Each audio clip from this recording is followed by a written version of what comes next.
Hello, welcome to Uthara's kitchen. അപ്പോൾ Christmas ആയില്ലേ, നമുക്ക് കേക്കൊക്കെ ഉണ്ടാക്കണ്ടേ? അപ്പോൾ നമുക്ക് അതിന് വേണ്ടിയിട്ട് ഇന്നൊരു പ്ലം കേക്ക് ഉണ്ടാക്കാം കേട്ടോ. അപ്പോൾ അതിന് വേണ്ടി നമ്മൾ അന്ന് ഫ്രൂട്ടൊക്കെ സോക്ക് ചെയ്ത് വെച്ചിരുന്നില്ലേ, കാരമൽ ഉണ്ടാക്കി വെച്ചു, കാരമൽ സിറപ്പ്. അപ്പോൾ അതൊക്കെ ഞാൻ എടുത്ത് വെച്ചിട്ടുണ്ട്. പിന്നെ ഇതിന് വേണ്ട ഇൻഗ്രീഡിയൻസ് ഒക്കെ പറയാം. ഞാനിപ്പോൾ 250 ml കപ്പിൽ 1 കപ്പ് മൈദ, പിന്നെ ഇതിൽ തന്നെ 1 കപ്പ് പഞ്ചസാര പൊടിച്ചത് കേട്ടോ, പൊടിച്ച പഞ്ചസാര 1 കപ്പ്, രണ്ടും ഈക്വൽ ക്വാണ്ടിറ്റി. പിന്നെ കുറച്ച് മൈദ, ഇത് നമ്മൾ കാഷ്യൂം ബദാമും ഒക്കെ ഇല്ലേ, അതൊന്ന് ഇത്രയൊന്നും വേണ്ട കേട്ടോ, കുറച്ചിങ്ങനെ കോട്ട് ചെയ്യാൻ വേണ്ടിയിട്ട് എടുത്ത് വെച്ചതാണ്. പിന്നെ 1 ടീസ്പൂൺ ബേക്കിംഗ് പൗഡർ, പിന്നെ ചിലവർ സോഡ ഉപ്പ് ഒക്കെ ചേർക്കും, ഞാനതൊന്നും ചേർക്കുന്നില്ല കേട്ടോ. പിന്നെ ഇതാ 1 ഓറഞ്ച് വലുപ്പത്തിലുള്ള വെണ്ണ, അതും ഇപ്പം ഞാൻ രാവിലെ എടുത്തു വെച്ചാണ്. എല്ലാം റൂം ടെമ്പറേച്ചർ ആയിരിക്കണം കേട്ടോ. നമ്മുടെ വെണ്ണയാണെങ്കിലും മുട്ട ആണെങ്കിലും, മുട്ട നോർമൽ മുട്ടയാണെങ്കിൽ 2 എണ്ണം മതി. ഇതിപ്പോൾ നാടൻ മുട്ട ആയതുകൊണ്ട് ഞാൻ 3 എണ്ണം വെച്ചിട്ടുണ്ട് കേട്ടോ. ഇത് നമുക്ക് എഗ്ഗും വൈറ്റും സെപ്പറേറ്റ് ചെയ്തിട്ട് ബീറ്റ് ചെയ്യാം. പിന്നെ ഒരു 2 ടീസ്പൂൺ മിക്സഡ് ഫ്രൂട്ട് ജാം വെച്ചിട്ടുണ്ട്. ഇതൊക്കെ ഓപ്ഷനിലാണ് കേട്ടോ, പ്ലം കേക്ക് ആയതുകൊണ്ട് ഇരിക്കട്ടെ എന്ന് വിചാരിച്ചിട്ടാ. പിന്നെ ഒരു 1/2 ടീസ്പൂൺ മസാല മീൻസ് പട്ട, ഗ്രാമ്പു, ഏലക്ക കേട്ടോ. പിന്നെ ഇതിൽ ജാതിക്കം ചേർക്കാം, ഞാൻ ഇന്ന് ചേർത്തിട്ടില്ല കേട്ടോ. പിന്നെ ഞാൻ ഓറഞ്ച് മാർമലേഡ് ഉണ്ടാക്കി വെച്ചതുണ്ട്. ഇത് ഗ്രീൻ ഓറഞ്ചാണ്, അതാണ് ഈ കളർ കേട്ടോ. ഇതിങ്ങനെ പഞ്ചസാര സിറപ്പിലിട്ടിട്ട് വിളയിച്ചെടുത്തിട്ടുള്ളതാണ്. ഇത് ഞാൻ കഴിഞ്ഞ വർഷം ഉണ്ടാക്കിയതാണ്, ഇപ്പോഴും ഒരു കേടുമില്ല. അതിൽ നിന്ന് ഒരു 1/4 ടീസ്പൂൺ, 1/2 ടീസ്പൂൺ ലെമൺ, ഇതുപോലത്തെ ഒരു ലെമൺ, അതിൻ്റെ ഈ വൈറ്റ് പോർഷൻ വരാത്ത വിധത്തിൽ ഒരു 1/2 ടീസ്പൂൺ കിട്ടിയാൽ നല്ലതാണ്. അതിൻ്റെ സെസ്റ്റ് കേട്ടോ, തോല് ചീകിയത്. ഇത് ഞാൻ ഇപ്പോൾ കാണിച്ചു തന്നില്ലേ, ഓറഞ്ച് മർമലേഡ്, അത്. പിന്നെ ഒരു 2 ടേബിൾ സ്പൂൺ, ഒരു 1.5-2 ടേബിൾ സ്പൂൺ കാഷ്യൂ ഉണ്ട്, അതെല്ലാം ചെറുതാക്കി അരിഞ്ഞത്. പിന്നെ അതേപോലെ തന്നെ കുറച്ച് ഒരു 1.5 ടീസ്പൂൺ ബദാം കട്ട് ചെയ്ത് വെച്ചിട്ടുണ്ട്. പിന്നെ വാൾനട്ട്, ഈ വാൾനട്ട് ഉണ്ടല്ലോ, അത് ഞാൻ കുത്തി പൊട്ടിച്ച് വെച്ചിട്ടുണ്ട്, ഒന്നും കൂടെ ചെറുതാക്കിയിട്ട് അരിഞ്ഞ് വെക്കണം. പിന്നെ പിസ്തയൊക്കെ വേണമെങ്കിൽ ഇടാം കേട്ടോ. ഇതന്നെ ഇപ്പം നമുക്ക് നല്ലോണം ക്വാണ്ടിറ്റി ആവില്ലേ. പിന്നെ നമുക്ക് നമ്മുടെ ഇത് ഫ്രൂട്ട്സ് സോക്ക് ചെയ്ത് വെച്ചില്ലേ, അത്. പിന്നെ നമ്മുടെ കാരമൽ സിറപ്പ്. ഓക്കെ, അപ്പം നമുക്കിനി ഇതൊക്കെ ഒന്ന് മാറ്റി വെച്ചിട്ട് നമുക്ക് ഈ മൈദയിൽ ഈ മസാലയും ബേക്കിംഗ് പൗഡറും പിന്നെന്താ ഈ മസാലപ്പൊടിയും കൂടെ ഒന്ന് അരിക്കാം കേട്ടോ. അരിച്ചിട്ട് ഒരു 3 പ്രാവശ്യം അരിക്കാം. അതിങ്ങനെ നമ്മൾ പൊക്കി പിടിച്ചരിക്കണം കേട്ടോ, അപ്പോഴേ അതിൻ്റെ ആ എയർ ബബിൾസൊക്കെ നന്നായിട്ട് പോവുള്ളൂ. അതിന് വേണ്ടിയിട്ടാണ്, അപ്പോഴേ ഒരു നല്ല സോഫ്റ്റായിട്ട് നമുക്ക് കിട്ടുള്ളൂ. അതിന് വേണ്ടിയിട്ടാണ് കേട്ടോ. എത്രയും പൊക്കത്തിൽ പിടിച്ചരിക്കണോ അത്രയും നല്ലതാണ് കേട്ടോ.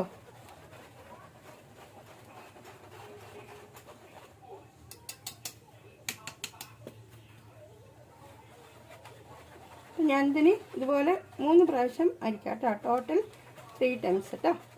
പഞ്ചസാരയും കൂടെ ആദ്യം ഒന്ന് ബീറ്റ് ചെയ്ത് വെക്കാം കേട്ടോ.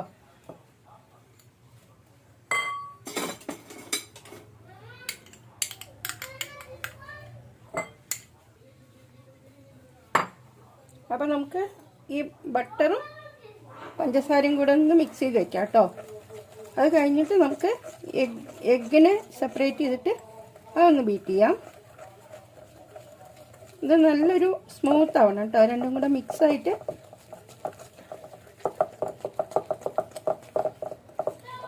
നമ്മുടെ ബട്ടറും പഞ്ചസാരയും കൂടെ മിക്സ് ആയിട്ടുണ്ട്. ഇനി നമുക്ക് എഗ്ഗ് സെപ്പറേറ്റ് ചെയ്തിട്ട് അത് ബീറ്റ് ചെയ്യാം. ഞാനിപ്പോൾ എന്താ പറയുക, നമ്മൾ സാധാരണക്കാർക്ക് ബീറ്ററൊന്നും ഇല്ല, പിന്നെ ഓവനില്ല, അങ്ങനെയൊക്കെ ഉള്ളവർക്ക് ഉണ്ടാക്കാൻ പറ്റുന്ന രീതിയിലാണ് ഞാൻ കാണിക്കുന്നത് കേട്ടോ. അപ്പോൾ ഇത് നമുക്ക് മാറ്റി വയ്ക്കാം. നമുക്ക് ഈ എഗ്ഗൊന്ന് സെപ്പറേറ്റ് ചെയ്യാം. അപ്പോൾ അത് സെപ്പറേറ്റ് ചെയ്യണ സാധനം ഉണ്ടെങ്കിൽ അങ്ങനെ ചെയ്തോളൂ കേട്ടോ.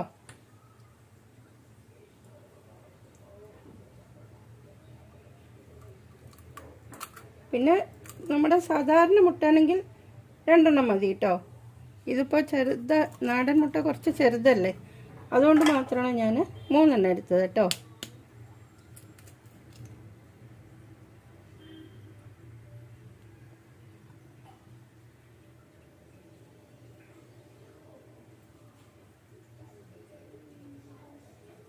അപ്പോൾ നമുക്ക് 3 മുട്ടയും ഇതുപോലെ സെപ്പറേറ്റ് ചെയ്യാം. എല്ലാം സെപ്പറേറ്റ് ചെയ്തിട്ടുണ്ട്. നമുക്കിത് ഇങ്ങനെ ഒരു ഇത് വെച്ച് ബീറ്റ് ചെയ്യാം കേട്ടോ. ഇങ്ങനത്തെ തന്നെ വേണമെന്നില്ല, എന്ത് വെച്ചിട്ട് വേണമെങ്കിലും ബീറ്റ് ചെയ്യാം. നമ്മളിപ്പോൾ ഇതെല്ലാം കൂടെ മിക്സിയിലിട്ട് അടിച്ചാലും കുഴപ്പമൊന്നുമില്ല കേട്ടോ. പക്ഷേ നമ്മൾ കുറച്ചുകൂടെ ഫ്ലഫി ആയിട്ട് കിട്ടാൻ വേണ്ടിയിട്ടാണ് ഇങ്ങനെ ചെയ്യുന്നത്. ഈ എഗ് വൈറ്റ് ഇങ്ങനെ അടിച്ച് നമ്മളിങ്ങനെ കമഴ്ത്തിയാൽ വീഴാത്ത പരുവാവണം കേട്ടോ. വേഗം ആയിക്കോളും. ബീറ്റാകുമ്പോൾ കുറച്ചുകൂടെ ഫാസ്റ്റായിട്ടാവും. ഇതാകുമ്പോൾ കുറച്ച് നമ്മുടെ കയ്യിനൊരു എക്സസൈസ് ആയില്ലേ ഇന്നത്തെ കാലത്ത്. പിന്നെ നമ്മൾ എടുക്കുന്ന പാത്രങ്ങളൊന്നും വെള്ളത്തിൻ്റെ അംശം പോലും ഉണ്ടാവാൻ പാടില്ല കേട്ടോ. അത് പ്രത്യേകം ശ്രദ്ധിക്കണേ. ഇപ്പം കേക്ക് ഉണ്ടാക്കാൻ അറിയാത്ത ആരും ഉണ്ടാവില്ല. എങ്കിലും ഞാൻ ടോട്ടലി ഒന്നിങ്ങനെ പറഞ്ഞു എന്ന് മാത്രമേ ഉള്ളൂ കേട്ടോ. അടിച്ചാൽ നമുക്കിതാ നല്ല കണ്ടോ, നല്ല പതഞ്ഞ് കിട്ടും കണ്ടോ. അപ്പം നമ്മളിങ്ങനെ കമത്തിയാൽ കൂടെ വീഴില്ല, ആ പരിവായി. ഇനി നമുക്ക് ഈ എഗ്ഗ് ഇതില്ലേ, മഞ്ഞയില്ലേ, മഞ്ഞക്കരുവിലേക്ക് നമുക്ക് 1 ടീസ്പൂൺ വാനില എസൻസ് ചേർക്കാം. വാനില എസൻസ് ചേർത്ത് നമുക്ക് അതും കൂടെ ഒന്ന് ബീറ്റ് ചെയ്യാം കേട്ടോ.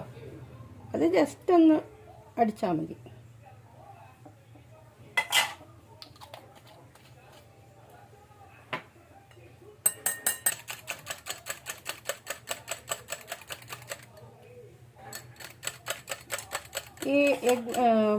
ഈ മഞ്ഞയിലേക്ക് ഇതടിച്ചാൽ നമ്മളതിൻ്റെ ആ സ്മെല്ലില്ലേ, ഈ മുട്ടയുടെ സ്മെല്ല് പോയി കിട്ടും. അതിന് വേണ്ടിയിട്ടാണ് കേട്ടോ. ഇനി നമുക്ക് ഇതിനെ ഈ വെണ്ണയും പഞ്ചസാരയും കൂടെ മിക്സ് ചെയ്തതിലേക്ക് നമുക്ക് ആക്കാം. ഈ മഞ്ഞ അടിച്ചതും വെണ്ണയും പഞ്ചസാരയും കൂടെ മിക്സിലേക്ക് ചേർത്തിട്ട് ഒന്നുകൂടെ മിക്സ് ചെയ്യാം. ഇനി നമുക്കിതിലേക്ക് കുറച്ചായിട്ട് നമ്മുടെ മൈദ ഇല്ലേ, മൈദ ചേർക്കാം കേട്ടോ. ഞാനിപ്പോൾ ഈ ഇത് മാറ്റിയിട്ട് ഇനി ഇവിടെ സിറപ്പുണ്ടല്ലോ, കാരമൽ, അത് ചേർക്കാം. അപ്പോൾ ഞാനൊരു പകുതിയേ ചേർക്കുള്ളൂ. പിന്നെ നമ്മൾ പൊടിയൊക്കെ മിക്സ് ചെയ്ത് ലാസ്റ്റ് വേണമെങ്കിൽ കുറച്ചുകൂടെ ചേർക്കാം കേട്ടോ.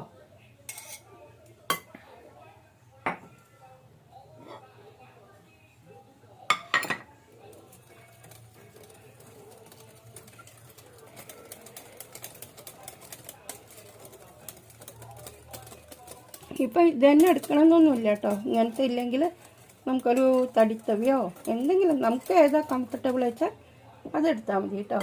ഇതിലേക്ക് ഇനി നമുക്ക് ഈ മൈദ ഒരു 2-3 പ്രാവശ്യമായിട്ട് ചേർക്കാം. അപ്പം നമുക്ക് ഇളക്കാനൊക്കെ കുറച്ച് എളുപ്പമായിരിക്കും. അല്ലെങ്കിൽ വല്ലാതെ കട്ടിയായാൽ നമുക്ക് ഇളക്കാൻ പ്രയാസമാവും. അതുകൊണ്ടാണ് കേട്ടോ.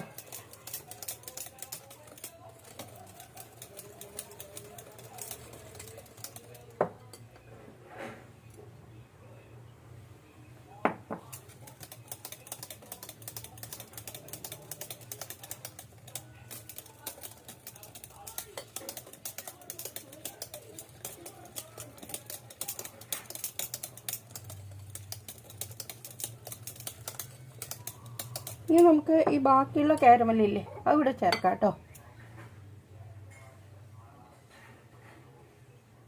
ഇതും കൂടെ ചേർക്കാം.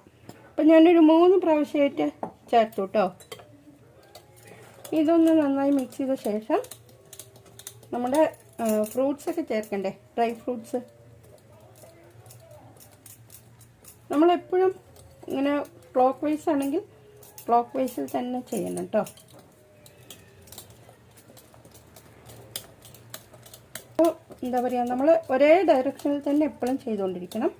ഇനി നമുക്കിതിലേക്ക് നമ്മുടെ ജാം ചേർക്കാം കേട്ടോ. എല്ലാം മിക്സ് ചെയ്ത ശേഷം നമുക്ക് നമ്മുടെ മെയിനായിട്ടുള്ള ഇത് ചേർക്കാം. എന്താ പറയുക, വൈറ്റ് അല്ലേ, എഗ് വൈറ്റ്. ഇതൊക്കെ ഓപ്ഷനിലാണ് കേട്ടോ.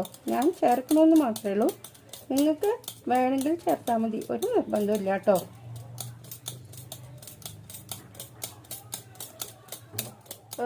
ഞാനിപ്പോൾ കുറച്ച് മൈദയിൽ മിക്സ് ചെയ്തിട്ടാണ് ചേർക്കാൻ പോണത് കേട്ടോ. പിന്നെ നമുക്ക് ഈ ഓറഞ്ച് മാർമലേഡും മറ്റേ എന്താ പറയുക ലെമൺ സിസ്റ്റും അത് കൂടെ ഇതിലേക്ക് ചേർക്കാം. പിന്നെ ഞാൻ വാൾനട്ട് മാറ്റി കേട്ടോ. അത് വേണ്ടാന്ന് വിചാരിച്ചു. എല്ലാം കൂടെ ആകുമ്പോഴേ അധികമാവും.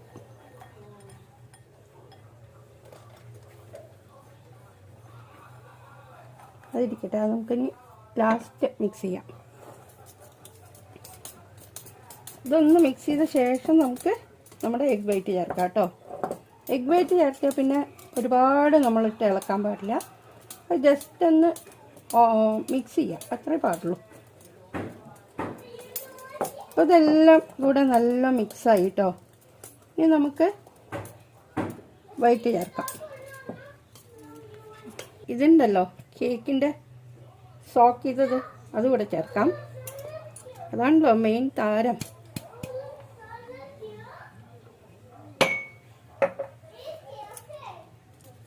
ഞാനിപ്പോൾ ഇത് മാറ്റിയിട്ട് ഇങ്ങനെ ഒരു ഇത് തവി എടുക്കുകയാണ് കേട്ടോ. നമുക്ക് ലാസ്റ്റ് നമ്മുടെ വൈറ്റ് ചേർക്കാം കേട്ടോ, എഗ് വൈറ്റ്.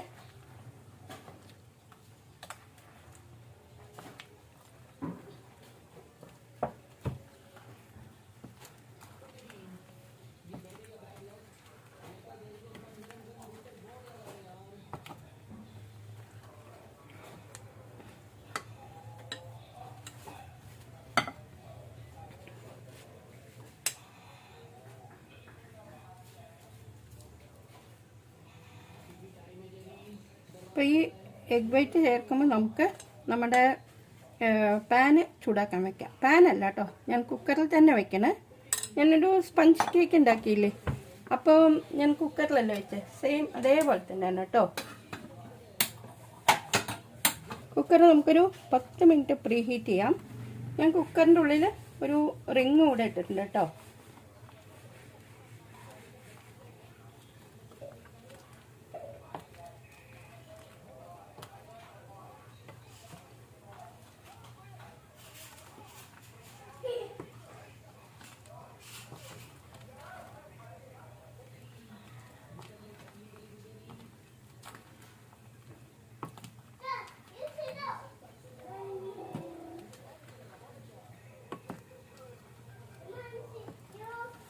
നമ്മുടെ എഗ് വൈറ്റും കൂടെ ചേർത്ത് എല്ലാം മിക്സായി. ഇനി നമ്മൾ കുറച്ചെടുത്ത് വെച്ചിട്ടില്ലേ ഡ്രൈ ഫ്രൂട്ട്സ്, മൈദ ആക്കിയിട്ട് അതുകൂടെ ചേർക്കാം കേട്ടോ.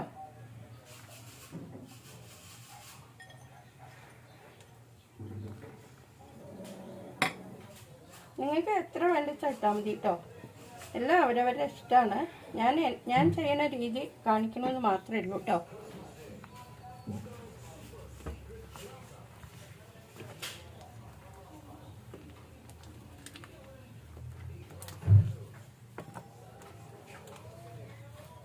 ഞാൻ പ്രീ ഹീറ്റ് ചെയ്യാൻ വെച്ചിട്ടുണ്ട്. നമ്മളിനി ഞാനിപ്പോൾ ലൈനിങ് ചെയ്തിട്ട് ഒരു സ്റ്റീൽ പാത്രം തന്നെയാണ് കുക്കറിൻ്റെ ഉള്ളിൽ വയ്ക്കുന്ന കുക്കറിൻ്റെ പാത്രമില്ലേ, അതിൽ തന്നെയാണ് പേപ്പർ ലൈനിങ് ചെയ്ത് വെച്ചിട്ടുള്ളത് കേട്ടോ. അതിലേക്ക് നമുക്ക് ഈ ബാറ്റർ ഒഴിക്കാം. നമ്മുടെ എഗ് വൈറ്റും കൂടെ ചേർത്ത് എല്ലാം മിക്സായി. ഇനി നമ്മൾ കുറച്ചെടുത്ത് വെച്ചിട്ടില്ലേ ഡ്രൈ ഫ്രൂട്ട്സ്, മൈദ ആക്കിയിട്ട് അതുകൂടെ ചേർക്കാം കേട്ടോ.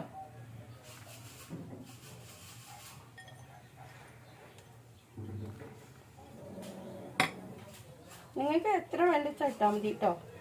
എല്ലാം അവരവരുടെ ഇഷ്ടമാണ്. ഞാൻ ചെയ്യുന്ന രീതി കാണിക്കണമെന്ന് മാത്രമേ ഉള്ളൂ കേട്ടോ.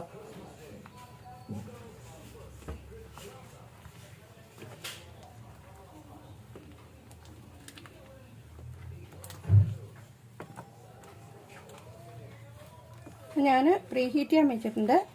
നമ്മളിനി ഞാനിപ്പോൾ ലൈനിങ് ചെയ്തിട്ട് ഒരു സ്റ്റീൽ പാത്രം തന്നെയാണ് കുക്കറിൻ്റെ ഉള്ളിൽ വയ്ക്കുന്ന കുക്കറിൻ്റെ പാത്രമില്ലേ, അതിൽ തന്നെയാണ് പേപ്പർ ലൈനിങ് ചെയ്ത് വെച്ചിട്ടുള്ളത് കേട്ടോ. അതിലേക്ക് നമുക്ക് ഈ ബാറ്റർ ഒഴിക്കാം. റെഡി. ഇപ്പം നമ്മുടെ ലൈനിങ് പേപ്പർ വെച്ചിട്ടുള്ള പാത്രവും റെഡി. അപ്പം നമുക്കിതിലേക്ക് നമ്മുടെ ബാറ്റർ ഒഴിക്കാം. ഇത് നമ്മൾ ഡ്രൈ ഫ്രൂട്ട്സ് ഒക്കെ ഇട്ടിട്ടുള്ളത് കൊണ്ട് കുറച്ച് ഹെവി അല്ലേ. അപ്പോൾ സാധാരണ നമ്മളൊരു പ്ലം കേക്ക് ഉണ്ടാക്കുകയാണെങ്കിൽ, സ്പോഞ്ച് കേക്ക് ഉണ്ടാക്കുകയാണെങ്കിൽ ഒരു 45 മിനിറ്റ്സ് ഒക്കെ മതി അല്ലേ, 1 കപ്പിൻ്റെ ഉണ്ടാക്കുകയാണെങ്കിൽ. അപ്പോൾ ഇത് ചിലപ്പോൾ കൂടുതൽ വേണ്ടി വരും. നമുക്ക് എന്തായാലും ഒരു 45 മിനിറ്റ്സ് കഴിഞ്ഞിട്ട് നോക്കാം. ആയില്ലെങ്കിൽ നമുക്ക് കുറച്ചൊരു 5 മിനിറ്റോ 10 മിനിറ്റോ കൂടെ വെക്കാം കേട്ടോ. ഇനി നമുക്കിതൊന്ന് ലെവൽ ചെയ്ത് കൊടുക്കാം. എന്നിട്ടൊന്ന് ടാപ്പ് ചെയ്യാം. എല്ലാം ഇതിലാക്കിയിട്ടുണ്ട് കേട്ടോ. ഇനി നമുക്ക് ജസ്റ്റ് ഒന്നിങ്ങനെ ലെവൽ ചെയ്ത് കൊടുക്കാം. പിന്നെ എപ്പോഴും നമ്മൾ ഒരു 3/4 ഭാഗം അതുവരേക്കേ ആക്കാൻ പാടുള്ളൂ കേട്ടോ.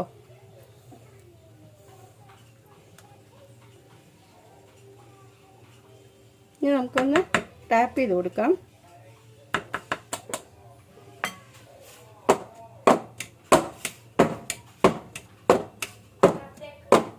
നമ്മൾ എയർ ബബിൾസ് പോകാൻ വേണ്ടിയിട്ടാണല്ലോ ഇങ്ങനെ ടാപ്പ് ചെയ്യണത്. ഇനി നമുക്ക് ഇത് കുക്കറിലേക്ക്, പ്രീ ഹീറ്റായ കുക്കറിലേക്ക്, കുക്കറിൻ്റെ ഉള്ളത് അങ്ങനെ ഒരു റിങ് ഇട്ടിട്ടുണ്ട്. നമ്മളിതിലേക്ക് ഇറക്കി വയ്ക്കുകയാണ്. നമുക്കിനി ഒരു 45 മിനിറ്റ്സ് കഴിഞ്ഞിട്ട് നോക്കാം.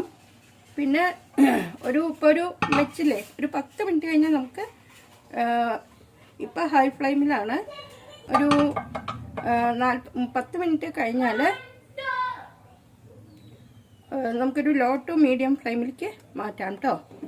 അപ്പോൾ 45 മിനിറ്റ്സ് കഴിഞ്ഞ് നോക്കിയിട്ട് ആയിട്ടില്ലെങ്കിൽ ഒരു 5 മിനിറ്റ്സോ 10 മിനിറ്റ്സോ വെക്കാം. കേക്ക് ആയി കേട്ടോ.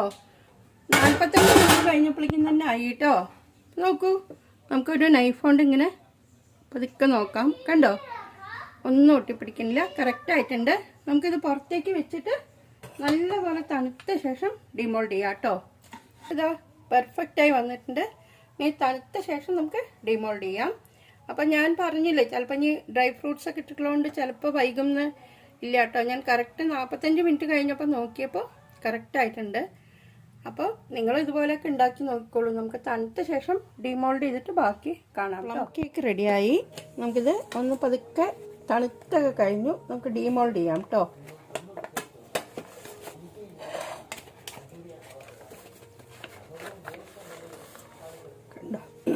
പാത്രത്തിലൊന്നും പിടിച്ചിട്ടില്ല. നമുക്ക് പതുക്കെ ഡിമോൾഡ് ചെയ്തിട്ട് നമുക്ക് ഈ പേപ്പറൊക്കെ മാറ്റിയിട്ട് ഞാൻ പ്ലേറ്റിലേക്ക് ആക്കാം കേട്ടോ. അപ്പോൾ ഈ പ്ലം കേക്ക് റെഡിയായി. അപ്പോൾ ഇതുപോലെ ഒന്ന് എല്ലാവരും ഉണ്ടാക്കി നോക്കൂ. എന്നിട്ട് ഇഷ്ടപ്പെട്ടാൽ നിങ്ങളുടെ അഭിപ്രായങ്ങളൊക്കെ കമൻറ്റ് ബോക്സിലൂടെ അറിയിക്കൂ. ഇഷ്ടപ്പെട്ടാലും ഇല്ലെങ്കിലും അറിയിക്കൂ. പിന്നെ ഇഷ്ടപ്പെട്ടാൽ ലൈക്ക് ചെയ്യൂ, ഷെയർ ചെയ്യൂ. ആദ്യമായിട്ട് കാണുന്നവർ സബ്സ്ക്രൈബ് ചെയ്യാനും ബെല്ലൈക്കൺ ക്ലിക്ക് ചെയ്യാനും മറക്കണ്ട. അതിൻ്റെ ഒപ്പമുള്ള ഓളും കൂടെ ഒന്ന് പ്രസ് ചെയ്യണം കേട്ടോ. അപ്പം നെക്സ്റ്റ് നമുക്കിനി നല്ലൊരു വീഡിയോ ആയിട്ട് വരാം. Okay, thank you. Thanks for watching. Bye. അപ്പോൾ ഇതാ നമ്മുടെ കേക്ക് കണ്ടോ, നല്ല പെർഫെക്റ്റ് ആയിട്ടില്ലേ? അപ്പോൾ എല്ലാവരും ഒന്ന് ഇതുപോലെ ഉണ്ടാക്കി നോക്കണം കേട്ടോ. എന്നിട്ട് നിങ്ങളുടെ വിലയേറിയ അഭിപ്രായങ്ങളൊക്കെ അറിയിക്കണേ.